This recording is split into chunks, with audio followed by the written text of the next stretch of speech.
Okay, so our first step is going to be, we're going to put a line that's going to separate our paper kind of in half. And we're not just going to use a straight line, that's kind of boring. We're going to take our line and we're going to make it have a little bit of a wave like this to it, just to give it a little character.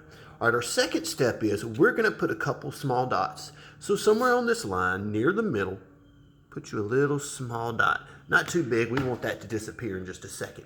Then somewhere on this side, I want to make sure that line goes off the page. Put you a dot right here. Then come to this side, another dot right there. Okay, we got 3 dots. Now let's do 2 more. So let's put a dot somewhere in between these 2. There's not really a right or wrong, just space it as best you can think. All right, then we got a spot in between these 2. Let's put one more right there. Perfect, I like it. All right, now our next step is going to be, imagine you have a ball and you throw a ball and the ball's going to bounce from dot to dot. So watch, I throw the ball here, it goes boom, hits here, and then it's going to jump to the next dot. And then it bounces to the next dot, and then it bounces to the next dot, and then it bounces to the next dot, and then it bounces off the screen. Woohoo! All right, now, really important from here.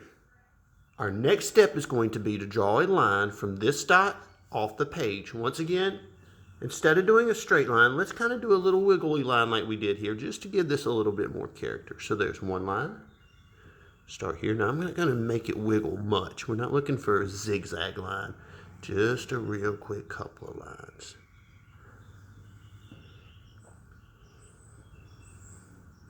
Now that you have these lines, what you do is in each section, you follow your little bouncy mark up from side to side. So I'm going to go right here.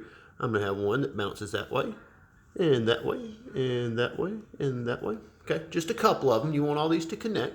Now I'm going to go from where this one connects. It's going to bounce to here, and then up and down here, and up and down here, and up and down here, up and down here, up and down here, up and down here.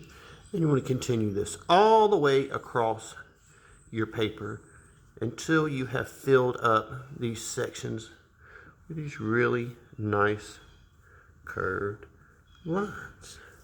All right, now that's got the first part of our wormhole done.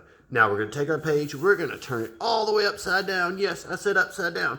And we're going to repeat those same steps again. Remember your little bouncy ball? We're going to throw that ball here, and it's going to go boom, and then up and down, and boing, and up and down, and boing, and up and down, and boing, and up and down, and boing, and right off the page. Then we're going to do some lines over here, make them kind of wiggle out a little bit. You can get a little wild with them, but remember, not zigzag. Keep them kind of straight. I'm going to make this one come over really close. Maybe one over here go out like this. All right, now we just continue in each section following these little curves up. So I'm going to do a curve here. Just a couple of them. Now make them connect. So go here. Trying to go up and down. All right, now I need one here. All righty, into my next one. Okay, into my next one. And into my next one. Alrighty, now that's our first step for our wormhole project. The next part, we're going to have to do the shading. I'll see you next time.